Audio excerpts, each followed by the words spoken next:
आज का ये वीडियो कोई साधारण वीडियो नहीं है, बल्कि ये खेती का एक पूरा कोर्स है।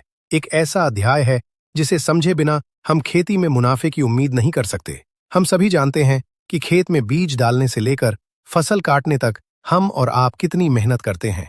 तपती धूप में पानी लगाना, महंगी खाद डालना, कीड़े मार दवाइयों का छिड़काव करना, हम कोई कसर नहीं छोड़ते। लेकिन फिर भी कई बार हम देखते हैं कि हमारे पड़ोसी के खेत में फल लदे पड़े हैं और हमारे खेत में फल या तो कम हैं या छोटे हैं या फिर समय से पहले गिर रहे हैं। ऐसा क्यों होता है? क्या यह सिर्फ किस्मत है? जी नहीं, यह किस्मत नहीं, यह विज्ञान है। पौधे के अंदर एक पूरी दुनिया बसती है। एक ऐसी फैक्ट्री चलती है जो 24 घंटे काम करती है। इस फैक्ट्री में मैनेजर भी हैं, मजदूर भी हैं और ट्रांसपोर्टर भी हैं। अगर हमें यह समझ में आ जाए कि फूल आने से लेकर फल के पकने तक पौधे के अंदर हर सेकंड क्या हो रहा है, तो हम अपनी पैदावार को अपनी मर्जी से कंट्रोल कर सकते हैं। आज के इस वीडियो में हम पौधे की नसों में उतरेंगे। हम हार्मोन्स की भाषा को समझेंगे और जानेंगे कि आखिर एक नन्हे से फूल में ऐसा क्या जादू होता है कि वह एक रसीले, मीठे और वजनदार फल में बदल जाता है। ये वीडियो थोड़ा लंबा होगा, लेकिन मेरा वादा है कि अगर आपने इसे अंत तक देख लिया तो आप अपने खेत के डॉक्टर खुद बन जाएंगे। तो चलिए शुरू करते हैं इस अद्भुत सफर को। इस कहानी की शुरुआत फूल दिखने से बहुत पहले जमीन के अंदर जड़ों के पास शुरू हो चुकी होती है। अक्सर किसान भाई सोचते हैं कि जब फूल दिखेगा तब हम उसकी देखभाल शुरू करेंगे। ये सबसे बड़ी गलती है। फल बनने की तैयारी पौधा तब शुरू करता है जब वो अपनी जड़ों का विस्तार कर रहा होता है। मिट्टी के अंदर जड़ें केवल पानी नहीं पीती, बल्कि वे साइटोकाइनिन और जिब्रेलिक एसिड जैसे हार्मोन्स का निर्माण भी करती हैं। जी हाँ, आपने सही सुना।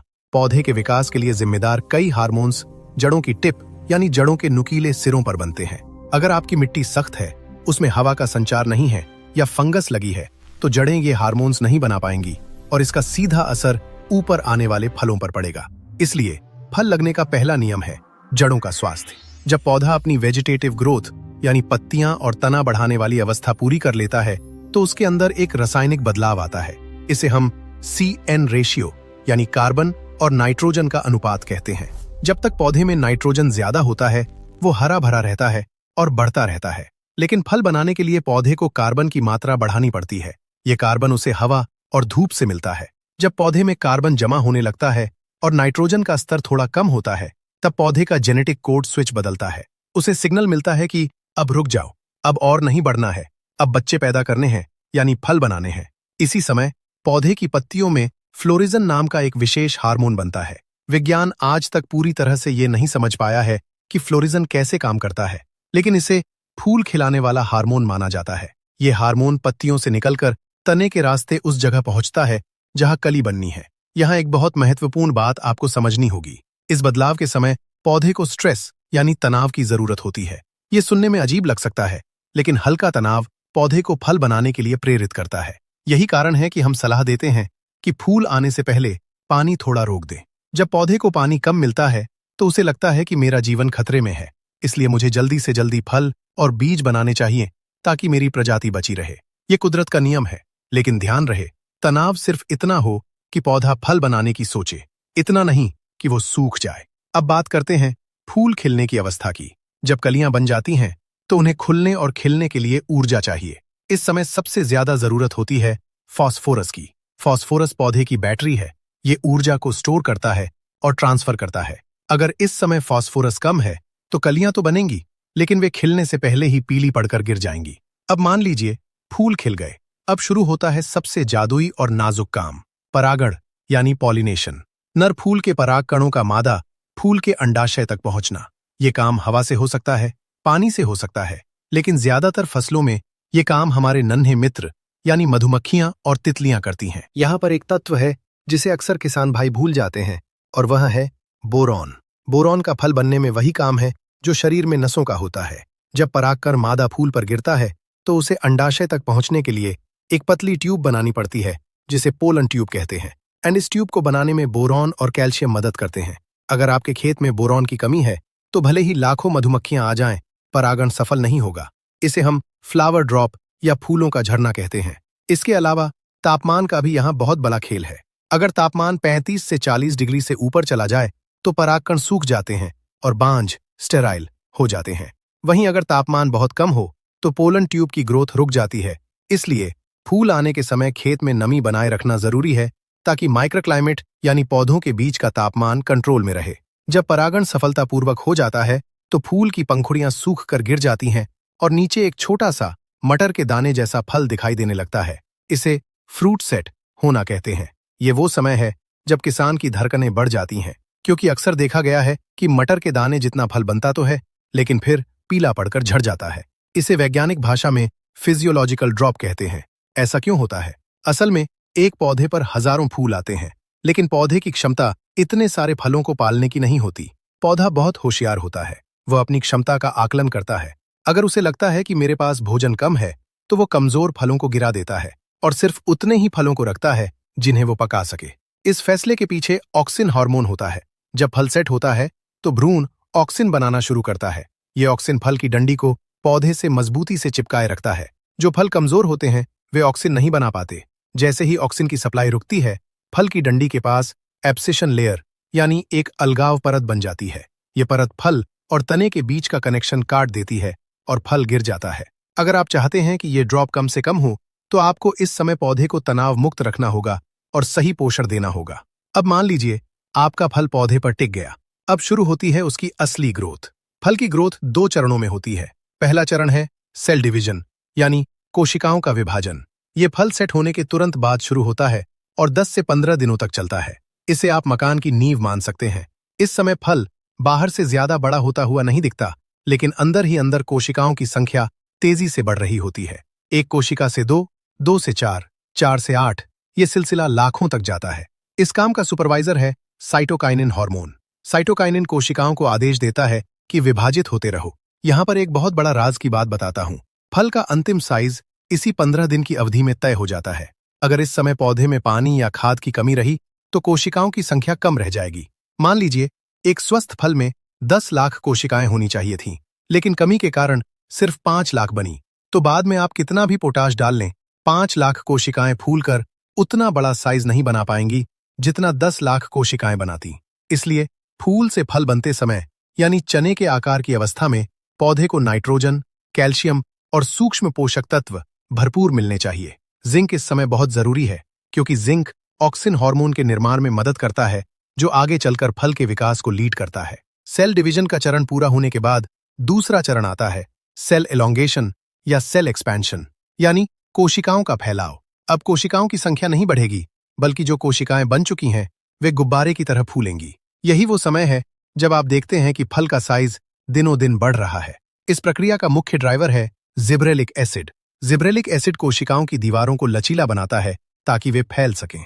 लेकिन सवाल यह है कि वे फूलेंगी कैसे? उन्हें फुलाने के लिए चाहिए पानी और खाना। यहाँ एंट्री होती है पोटाश की।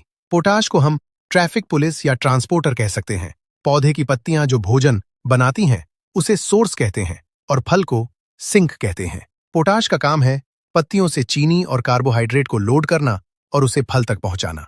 साथ ही पोटाश कोशिकाओं के अंदर पानी के संतुलन को भी बनाए रखता है। जब पोटाश और पानी कोशिका के अंदर घुसते हैं तो एक दबाव बनता है जिसे टर्गर प्रेशर कहते हैं। इसी दबाव से कोशिका फैलती है और फल का साइज बढ़ता है। अगर इस स्टेज पर आप पोटाश नहीं देंगे तो फल पिचका हुआ रह जाएगा, उसका वजन कम होगा और उसमें चमक नहीं होगी। लेकिन रुकिए, सिर्फ साइज ही सब कुछ नहीं है, फल को मजबूत भी होना चाहिए। आपने देखा होगा टमाटर या तरबूज कई बार पकने से पहले ही फट जाते हैं। इसे फ्रूट क्रैकिंग कहते हैं। ये तब होता है जब अंदर का गूदा तो तेजी से बढ़ रहा है, लेकिन बाहर का छिलका नहीं बढ़ पा रहा। छिलके को बनाने और उसे लचीला व मजबूत रखने का काम कैल्शियम करता है। कैल्शियम कोशिकाओं की दीवारों में सीमेंट की तरह काम करता है, जिसे कैल्शियम पेक्टेट कहते हैं। ये कोशिकाओं को आपस में कस कर जोड़कर रखता है। दिक्कत यह है कि कैल्शियम पौधे के अंदर बहुत धीरे चलता है। अगर आप जड़ में कैल्शियम देंगे तो उसे फल तक पहुंचने में हफ्तों लग सकते हैं। इसलिए जब फल बढ़ रहा हो तो हम अक्सर चिल्टेड कैल्शियम का स्प्रे करने की सलाह देते हैं, ताकि वो सीधे फल पर पड़े और उसे मजबूती दे। इसके अलावा सिलिकॉन भी फल की बाहरी परत को मजबूत बनाने में मदद करता है, जिससे कीड़े और बीमारियां जल्दी हमला नहीं कर पाती। अब हमारा फल अपने पूरे साइज में आ चुका है। वो हरा है, सख्त है और स्वाद में कसेला या खट्टा है। अब शुरू होता है इसका अंतिम और सबसे खूबसूरत चरण, पकना या राइपनिंग। ये पौधे के लिए एक बहुत बड़ी रासायनिक क्रांति होती है। अभी तक पौधा फल को बड़ा करने में अपनी ऊर्जा लगा रहा था, लेकिन अब वह उसे आकर्षक बनाने में ऊर्जा लगाएगा, ताकि जानवर या इंसान उसे खाएं और उसके बीजों को फैलाएं। पकने की प्रक्रिया शुरू करने के लिए पौधा एक विशेष हार्मोन छोड़ता है, जो गैस के रूप में होता है। इसका नाम है एथिलीन। एथिलीन को पकने का हार्मोन कहा जाता है। जैसे ही एथिलीन का उत्पादन शुरू होता है, फल के अंदर कई जेनेटिक बटन दब जाते हैं। सबसे पहले फल का हरा रंग, जो क्लोरोफिल के कारण था, टूटने लगता है। उसकी जगह नए पिगमेंट लेते हैं, जैसे लाइकोपीन, जो टमाटर को लाल करता है, एंथोसायनिन, जो अंगूर को बैंगनी या लाल करता है, या कैरोटीनॉइड, जो आम को पीला नारंगी करता है। सिर्फ रंग ही नहीं, स्वाद भी बदलता है। कच्चे फल में स्टार्च भरा होता है, जो स्वादहीन होता है। एथिलीन के प्रभाव में कई एंजाइम सक्रिय हो जाते हैं, जो इस स्टार्च को काटकर शुगर, फ्रुक्टोज और सुक्रोज में बदल देते हैं।